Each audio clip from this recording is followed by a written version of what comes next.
Hello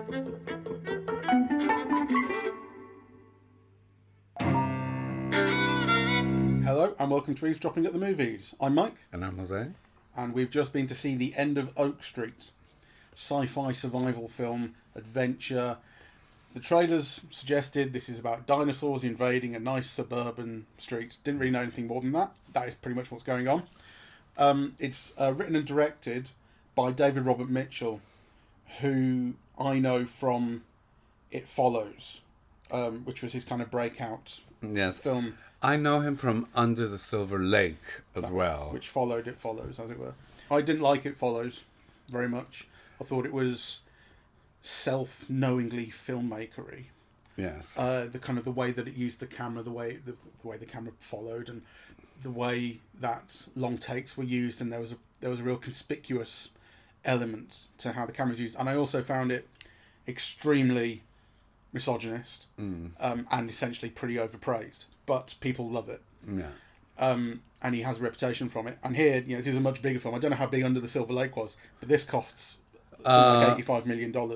It starred Andrew Garfield as, I think, the stoner who sees something and then kind of follows this disappeared women and tries to resolve the clues. Right. So it's like a kind of a noir, mystery, hippie-ish vibe. Yeah, that's an $8 million budget. So it's operating on 10 times that now. Yeah. A big monster movie. Though, actually, interestingly, I also thought, isn't it interesting that you could get this type of dinosaur movie for only, 90-odd million, right? Because the budget is between 85 and 95 or something. Something like that, yeah. I mean, this is the kind of film that, when Spielberg made it would have cost $250 million now, right? It would have been the price of Spider-Man or...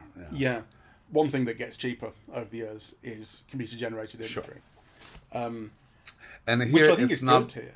Well, I don't think it's that good. It's all right. I mean, it's not amazing, but I think for the most part it really works. And the film does not skimp on dinosaurs. The lesson people learned from Jaws was don't show the monster for or show it in bits and pieces, but keep it away because the anticipation and the hiding and the effects of the monster before you see it build up the tension and the scares. Here, there's an element of that, and then we go hell for leather on dinosaurs are filling the frame, and they're all over the shop. For the most part, I thought things actually looked pretty good. Yeah, I didn't. So, I mean, I thought it looked good enough. Yeah. Right?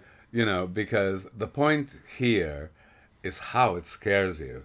And I thought it was really cleverly done. Right? Okay. Like, that whole episode with the snake and and it surprises you and so on. But then you look at the snake, and actually, it could be like a plastic tube slithering around, right? Like, the skin had very little texture. There was no sliminess or scaling or, you could have spent a lot more money and got a much better snake, right? But it did the job in terms of scary. I do see what you're saying, but I actually really like the way that part in particular, I really like the way that the snake looked. Okay. It really worked for me. It didn't have to be slimy in order to get across what it was doing. It felt like it fitted in the scene. I wasn't thinking like there's a CG element that's out of place, which you sometimes do. Well, I don't think it was a CGI element that was out of place. But with better CGI, you find it, more realistic. And also maybe each monster is given a personality or, the level of detail in the skin and the movement. And, so I think this was fair. Yeah, it did the job, but it wasn't excellent. Yeah. Well, I think that can be said for the film as a whole, really. Yes. So the idea here, which I didn't get from the trailer, is that this town, which is this suburb, really, you see a shot of it of a kind of a couple of hundred houses, has somehow been transported back into the prehistoric era. I thought it was dinosaurs coming into the present from the trailer, but no, it turns out it's the other way around. As the central family realises, so the central family is Ewan McGregor as a husband who is a bit of a drip, a bit of a loser. He's lost his job. He hasn't told his family. He's drinking a bit. His wife is a kind of aspiring novelist who's been writing down in novel form all of the dissatisfactions with her family, and they're kind of on the brink of divorce. That's Anne Hathaway. And two kids, Maisie Stella and Christian Convery. Maisie Stella's character is kind of science geek, and these are like teenage kids. Science geek. She, right at the start, we talk about Carl Sagan. She says, I want to go to Cornell because that's where Carl Sagan teaches. So immediately that places you somewhere in the past because Carl Sagan has been dead for many years. Turns out it's confirmed at the end of the film we're in 1982. It's clearly the 80s. Yes. And the younger son is sort of a bit bullied. But he has his group of mates, like in Stephen King and in Stranger Things, is like they're all riding around on bikes, and one of them's fat and one of them's black. It's like Goonies or something. Yeah, exactly. And he loves his dog. And there's for the first 20 minutes or whatever, that's the film setting all this up. It is going for all of those tropes very strongly. I wondered to what extent it was doing so knowingly, or how much it was just replaying them. I think it's quite knowing. It is quite knowing. Yeah. The name that struck me when the film began was J.J. Abrams, or Bad Robot is the production company. That's his production company. Yes. And one thing that I know of J.J. Abrams is he loves this era. He loves Spielberg and wants to be Spielberg. This is a very Spielbergery film. And so before I knew, because only at the end did I realise he wasn't the director. Before I knew that he wasn't the director, I was thinking, oh, this is J.J. Abrams all over. And in some ways it still is. We have a bit of Jurassic Park, obviously, but it's not just in there are dinosaurs around, but it's also in, the big pile of poo at the start is a very obvious nod. We have kind of rustlings going on behind, leaves. But there's also a lot of like E.T. Close Encounters, when all this stuff happens, the supernatural event happens, we don't know what it is. It's shown to us through lights coming through windows, shaking. It's pure Close Encounters, the dog going crazy and running off. So it's building on and aping and kind of copying a lot of what we identify with Spielberg's blockbusters. Yes. I don't really love that. I don't love that it's doing that, but it does nonetheless work. Yeah, it's very derivative. Yeah. But it works, And just a couple of things, really, that I want to mention before I forget. I love Anne Hathaway in this. Actually, there was a period where I really loved her. We had the Princess Diaries and so on. And then, I think around the time of Les Mis, I kind of distanced myself a little. She was so actressy and so on. And now this year I've come to love her again. Right? Yeah. Maybe because she's had The Devil Wears Prada, she's had The Odyssey, and then she's had this. And really she's like a real star presence. And even though she's not particularly brilliant in this, she really held my attention in a way that Ewan McGregor, whom I normally love, did not. I think it's his most charmless performance. Yeah, and then you think, is it meant to be this way? He is meant to be playing a kind of, a passive guy who's going through a difficult time and, what he's wearing and how he's walking and so on. But even so, I think this is the performance where, like, you might as well have cast anyone else, because I don't think he brings anything to it, really. I was thinking about this before we saw it, and I thought, has he ever actually been good? In my opinion. Oh, yes. I don't think he has. I think he has. I think every film, even going back to Trainspotting, which was a great film, I can imagine someone else in his role. I think, he's handsome. Oh, he's never been that handsome, but I think he's always been extremely charismatic. Yeah. And very sexy and alive. And But I've never thought he was good. Oh my God, there's this film where he and Renee Zellweger are in a kind of a Doris Day, Rock Hudson type of film, but it's a musical also, and he's absolutely brilliant. He's acting in the style of that period, right? It's fantastic. Yeah. If you say so. Down with Love, 2003. Anyway, I don't like him in this. As you say, he's charisma free, and part of that is the character, but something else should be on offer as well. Every line of dialogue he has feels like it's been loops.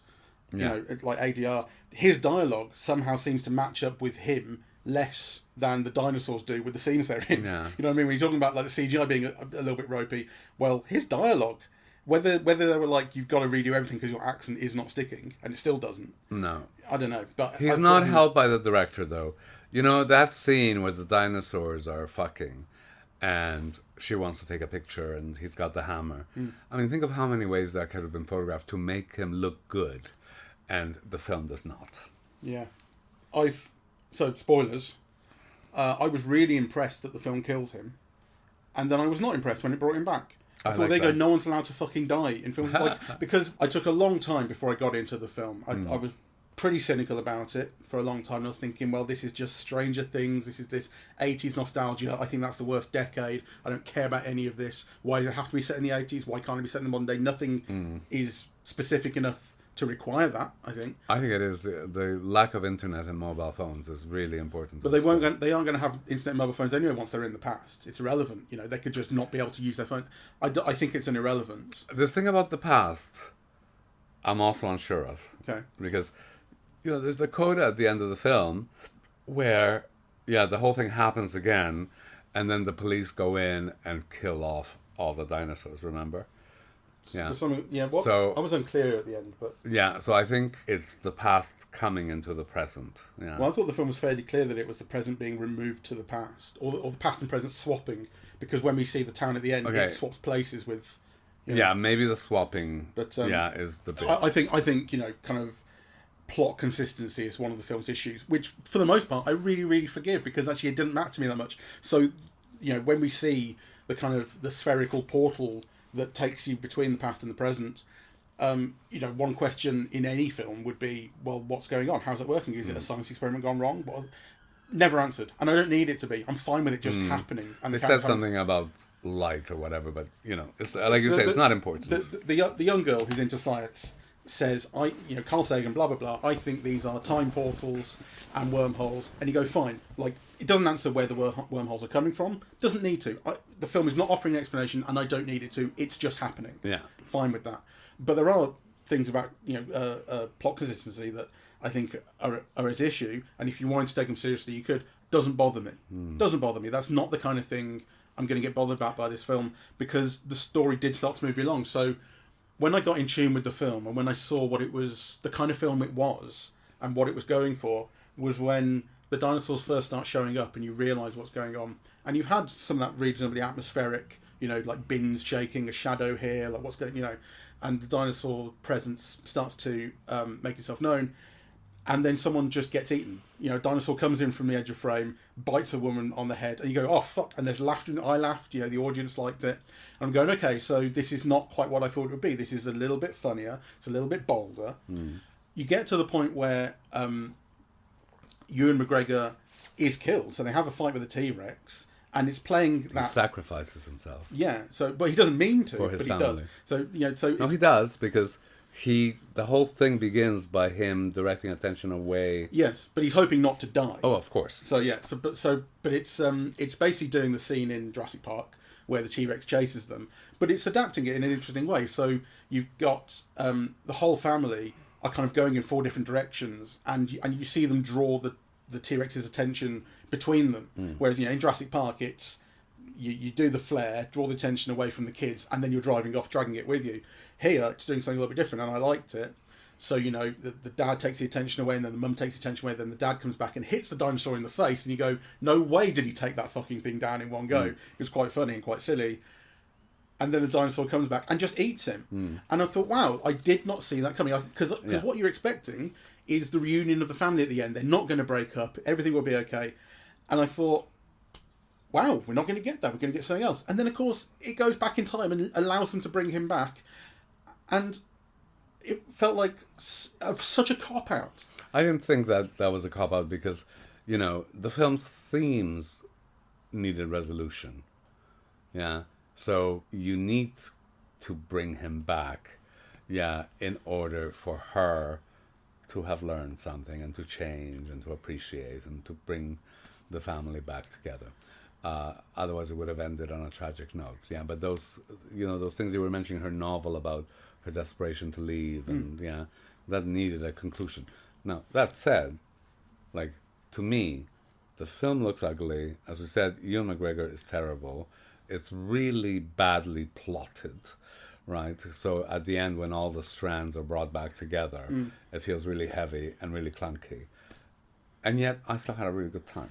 I mean, one of those things at the end, in terms of plot. This is where I was kind of, the film seemed a bit hasty and not eager to actually develop anything.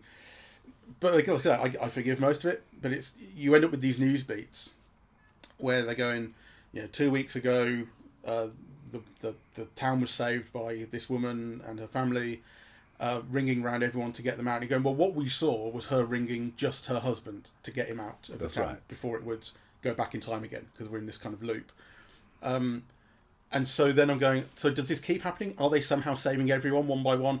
Again, not explained. Is that what they did? And then right at the end, we see that the young black girl who lost her parents, who they take with them, seems to have a copy. So because the dad that they save is a copy of the one that they lost from the timeline, whatever.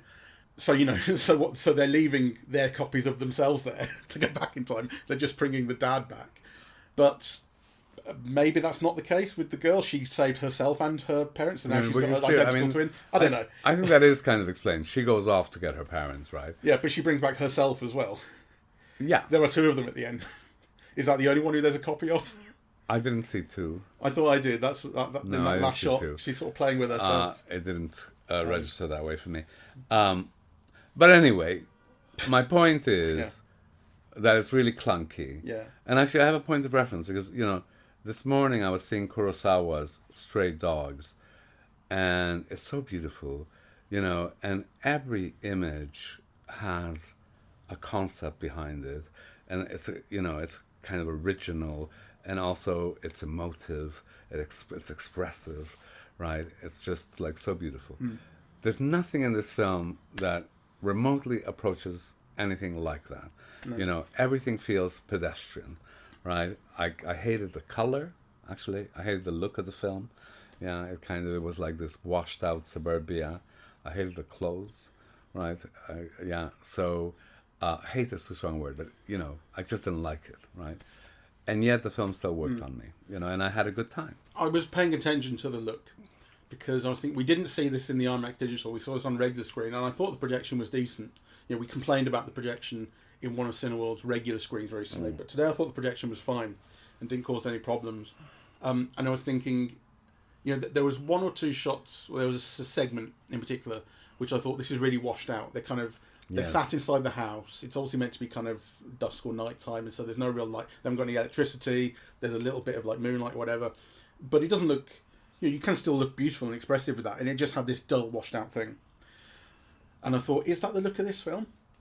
And I realised it's not, because when the bright lights, the supernatural event is happening, that's really bright and vibrant on the screen we watched it on. It's shining through the windows, really bright. There's high contrast. Most of the film is daytime stuff, so we're not relying on a dull down image at night for creepy things to happen. This is in the daytime. Dinosaurs coming in the daytime, and the thing is bright. It is colourful. I think it's working. So the kind of visual design had its moments where it was dull like that, but actually I thought, this isn't a problem with the film. This is kind of working for me. It wasn't working for me. In other words, a little brighter than I expected it to. I think a film like this very often depends on trying to get dullness out of it. But actually, the thing is, it's a film that if I were watching this as a kid, I might have really liked. This is for kids who are 8 to 12 years old. I would have been watching this on TV or whatever at that age, and it would have been a complete trifle. Parents wouldn't have known what it was and wouldn't have mattered.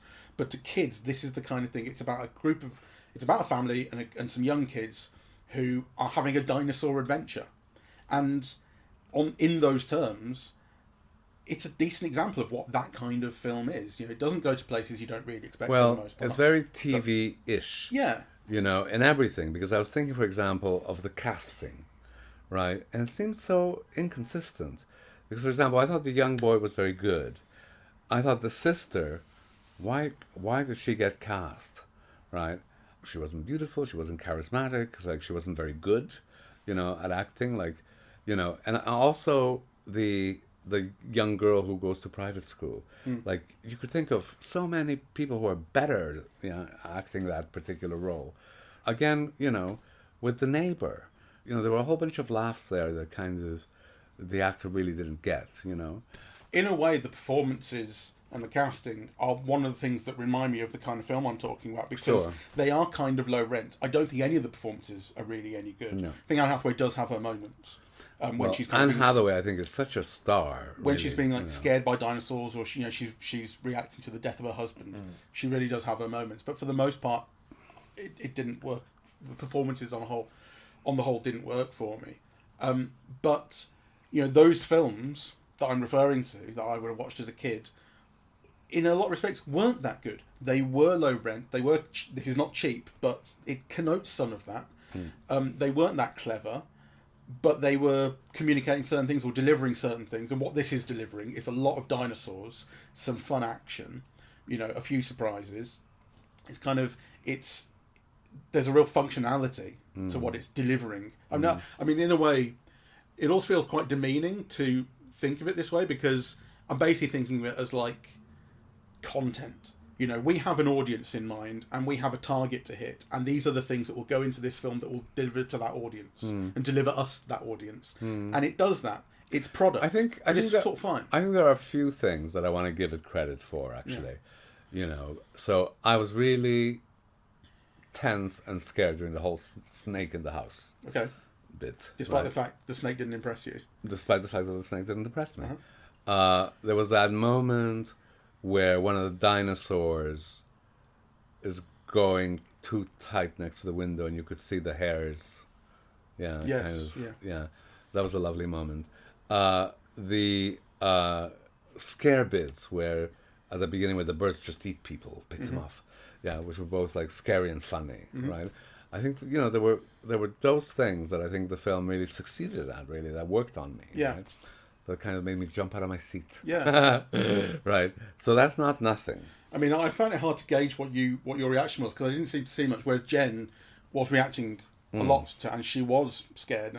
Because I was sitting there going, I see what it's doing. It's ain't that scary, sort of fine. But Jen was, like gripping my hand and jumping at bits, and I was like, okay, so this is really working then. It worked on me as well. So yeah, that's fair enough. And I don't take it away. Like that is working, and I do think it's effective. It has a lot of, as you say, it's extremely derivative in the way it's doing it for the most part, but it is working. When it comes to the camera work, I mentioned David Robert Mitchell, his camera in It Follows being very film schooly kind of thing. There's definitely some of that going on here as well. I think a lot of self-conscious aping of a style. So there's a lot of split diopter with a character in the foreground and character in the background, and you can see where the focus is blurry in the middle because the front and back have to be and that's a film school shot. It's like it's like a film nerd thing you notice. Sure, it's a Brian De Palma shot. Yeah, and it used to just be the style. It's like. And it's completely legitimate to use it, but it is also very identifiable of an era of cinema. This is 70s, 80s looking stuff. Yes. There's also the use of zooms, which you really rarely see these days. And it used to be, you used to get a lot of zooms in the 70s in particular. And here, they are used fairly regularly, at least early on. And I think purposefully, I actually like them. So they are delivering a style. You notice that the camera is starting off here on a camera who's close to the lens and moving into the background and reframing and zooming in on the character who's looking at them through the window, something like that. But I thought there is purpose to each of these shots. There's a reason that it is moving from here to there, and it's doing so in a way that allows it to ape this style that is evocative of a previous era. Christopher Nolan recently said something about film critics that has had a bit of response, which is a problem that he has with film criticism is that just because you can notice something that the film is doing doesn't mean that it's wrong for it to be doing it or bad that it does it. There are genres where things have a plot that has a structure that you always expect because it's the genre. There are camera shots like the ones I'm talking about which have their purpose. Just the fact that you notice it doesn't mean that it's bad. Yeah. Like not everything has to be a brand new idea. These things have purpose, and so that's where I'm kind of landing with this. Like, I noticed what it was doing, and then I noticed it and find it very self-conscious. There's a certain degree of issue with that for me, but actually, when I step back, I think this is just working. It's making use of these tools that exist in cinema, and some exist in a cinema of a previous era, and we don't see very much anymore. But it doesn't mean it's wrong to be doing them. I like it.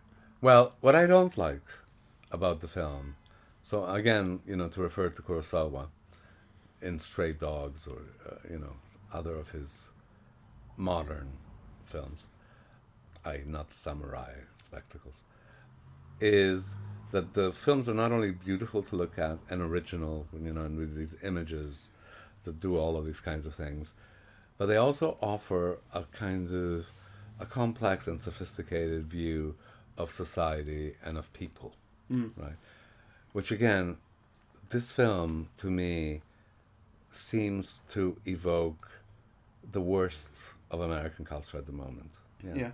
It's a film in which this family is obsessed with protecting its own desires, ultimately with protecting themselves, but find it almost impossible to go beyond that. So at the end, when the old lady and the librarian and so on are brought back into the picture, you feel it's almost like an afterthought, right? Like kind of, why does this family under siege not immediately go search other families? And kind of, you often see, for example, this family in the car safe while another family is being hunted down by a Tyrannosaurus Rex, right? Yeah. So the sense of being like an isolated unit of the individual, of not really getting a view of society, this kind of rampant individualism that you see in so many American films, which is so ugly, really, because it is just about you, right? Is something that this so-called family film evokes very powerfully, and that it tries to disavow because it is ultimately about the family, right? Yeah. So I know what you mean, and I was thinking to myself, where are the other people in this? This is a whole town that is being transported back. We see, like I say, that overhead shot that shows us there are many roads and many houses here. So where are all these other people? Should they not all be in the streets? Or what are they doing? And as you say, you do see other people a little bit. You don't get a sense of crowds of people, who are trying to escape or go through all this. Like, whenever they're on the road, it's basically just them on the road, and you might see, as you say, you drive past someone who is getting their head bitten off. Whenever you see another person being attacked, which you do in these isolated incidences, the family themselves are also under threat. They're trying to escape. I never thought to myself, well, why aren't they stopping to help them? Because everyone is under threat at the same time, and we have to look after ourselves, and we can't help them. But there are also plenty of times when, they've boarded up the house, they're staying in, they're not under threat, and there is no consideration of, this must be happening to everyone. What are we going to do? Can we do something as a neighbourhood? They didn't even knock on their neighbour's door. Say, so, how are you? So that's where I do agree with you, that it is purely insular. It's about the family unit and no one else. When they save the young girl who has lost her parents, it's because the kids happen to have wound up with her, and they come back. So the kids come back with her, and the parents are like, well, of course we take her in.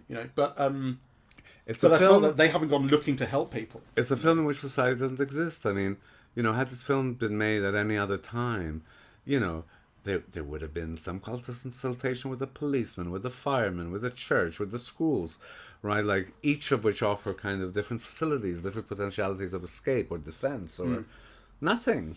Yeah. I mean, all we see is, and this is partly because I think of the way American suburbia is set up, is all we have are houses and garages. Like the kind of the facilities, like the shop, the church, the stuff, they maybe didn't even come with, because suburbia, it just kind of is structured that way, that those things are elsewhere. You need to get in a car to go to them.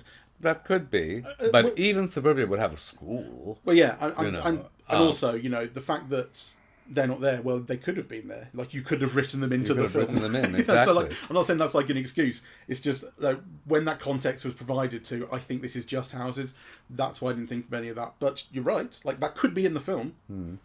It's just not. Yeah, I found it odd and trite. So it's one of those films that in some ways seems woke, in the best sense of the word, right?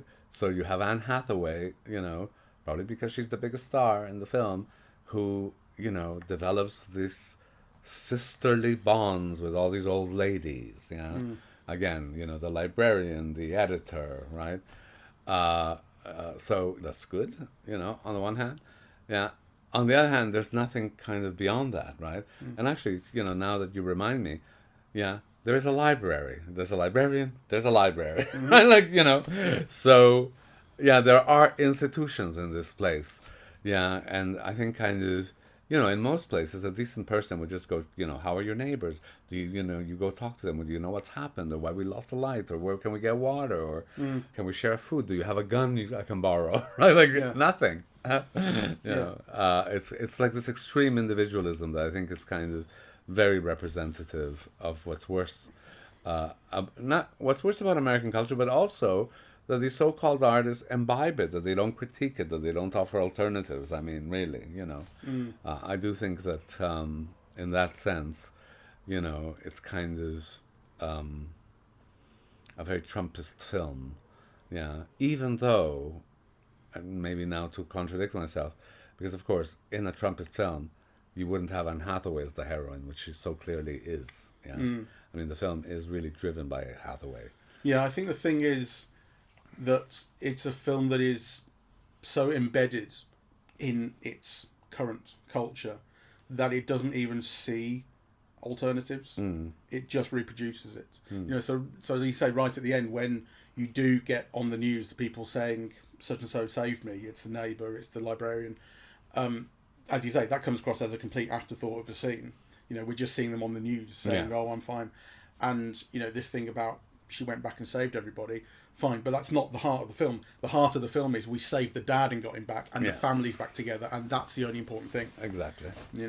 And that it's almost like they realised how ugly that was and then filmed the other people. So. Yeah. But ultimately, the heart of the film is my family okay? And so that final shot that we're left on is the two families, because the girl they took in because she lost her parents has got her parents back, as we say. The two families are together. How lovely! But it's not a society that's back together. It's families that have been reunited. The family unit is what counts. I think it's one of those. It's interesting what you said.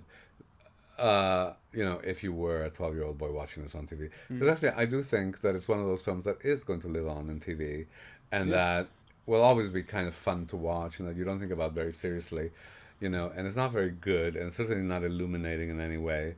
There's not an ounce of art in it, but Anne Hathaway's very interesting to look at, really. She's quite good, and the film does perform those scares in a very non-threatening manner. Right? Yeah. So it'll live on in TV. And it has a surprising degree of violence. We see that woman getting towards the start, which is what surprises you into going, oh, this is more violent than I thought it would be. We almost see the neighbour get killed. The camera goes behind a plank of wood and obscures it, and I'm like, show me the neighbour dying. But we do see some things. We see the old neighbour, the editor, on the floor, covered in blood, having been attacked. There's a gun there, So, and there's an F-bomb towards the end. There are bodies that the birds keep picking at, the flying birds. So there are these things where, to a degree, it's cartoony. To a degree, there's a degree of realism to it. And the scene with the dinosaurs fucking, I'm like, well, this is where I actually don't know where the audience is, because if this is aimed at that, like I say, that 8 to 12 kid audience, that scene shouldn't be in it. It's funny and it's jokey, and a joke is made of it. I think the expectation is that maybe too explicit for a young audience. I think the expectation is a 12-year-old wouldn't know what's happening. Maybe so, but they basically, anyway, who knows? Maybe, but I think there is something that's a little bit. Maybe kids are just older these days. I don't think so, though. That feels a little bit misjudged for the age range that I think the film is aiming for. Yes. But I think you might be wrong about the age range. I think it might be aimed more at a 16-year-old. Maybe so, but then, like I said, I think I'm not watching this. I think as a 16-year-old. With the thing is, when I think about those films that I'm referring to, I'm thinking about films like The Pagemaster and Three Ninjas, which you will never have heard of. Yeah. Three Ninjas is basically a kind of Karate Kid / Home Alone ripoff. Very cheaply made, about three brothers who are good at karate, and their house is invaded, so there's your Home Alone bit, and they go to fight bad guys, which is your Karate Kid bit, and it's super derivative I saw it as a kid a lot, and we had it on video, and I remember it very fondly. Doesn't make it a good film, but that's, you know, I'm thinking about. I get those. I'm thinking about kind of how old I was when I watched that. The Pagemaster is a Macaulay Culkin film about a kid who is kind of bullied and very nerdy, and loves books, and he ends up getting transported into the world of literature, literally. So it's this cartoon versions of books. So he's got like horror and adventure and something else, and there are these books with like faces that he befriends, and they take him through kind of Moby Dick and Dracula and stuff, and he has to survive all of these things that happen in classic literature, and then he gets back into the real world and he's developed as a person. I really love that film. I think it probably does actually stand up in some ways, but it's a film that is for a specific audience of a specific age, that is delivering certain morals and messages and excitements. And I think this is kind of where that fits. It's just that it's also cost $80 to $90 million, and it's too big for that. You know, I'm not sure. You know, I'm not sure that it is aimed at 12-year-olds, like you say. I think it's an older audience. I do think it's more like 16, because isn't there something about the two girls that is meant to be lesbian-y? Well, it's definitely meant. The kid fancies the new girl, and they have that. You know, it's a pretty tropey scene of, you know, the group of boys hide behind the fence and look at her, and they all fancy her and stuff. And then there is a moment between the new girl and the older sister, where you get an inkling that that will be. They're in the bedroom having saved her, and you get an inkling that will be the relationship that matters, and you see it on the boy's face, and you're thinking, poor kid. He's barking at the wrong tree. Exactly. So the film has all those elements that don't sit easily in a film aimed at 12-year-olds, really. Maybe, but that's not a sexual scene. It's a scene of romantic interest or whatever. I know, but, you know. Yeah. I think it's a thing that would appeal to, I don't know, like an audience of 16-year-olds. It's just, it brings out some inklings. And also the thing about, you know, parents being divorced and kids finding themselves, and I think it even ends with one of them going to university. And you're right. It definitely does have a young adult set of themes going on it. So, but to me that is at odds with the other things the film is doing, which I think aim a bit younger. Maybe I just feel like the young adult audience that will respond to those themes that you describe will not respond to certain other things. Anyway, you know, will not be impressed. What's clear is that this film does not address a sophisticated connoisseur of cinema. Well, there is that. Yeah. You know. So I wonder what that woman, Emily, what's her name? The Odyssey translator. I wonder what she'll have to say about it. Yeah. She's the film critic du jour. Anyway, so let's wrap up, because, you know, again, so this is a film that's kind of so unsatisfying in so many ways, and yet I think, again, maybe what we haven't talked about enough is really that in spite of all of these failings, which are very considerable, I really liked watching it. Yeah, I expected to come out against it more than I have. I did think it was very mediocre stuff. Extremely derivative, and not in necessarily forgivable ways. Sometimes I do want it to be showing a bit more imagination than it is. Sure. But it is also a film that works. The things that are meant to scare you. The way it builds up tension works. It does have things to recommend it. And I think it's a film that kids will enjoy, and I think it's meant for them. You know. All right. So thank you very much for listening. We're eavesdropping at the movies, and we are on Apple Podcasts, Audible, Spotify, SoundCloud, YouTube, and YouTube Music. On social media, we're on Facebook and Twitter at Eavesdrop Movies, and Blue Sky, eavesdropping.bsky.social, and Instagram at Eavesdropping at the Movies, and the website is eavesdroppingatthemovies.com. Thank you very much. Bye-bye. Bye-bye.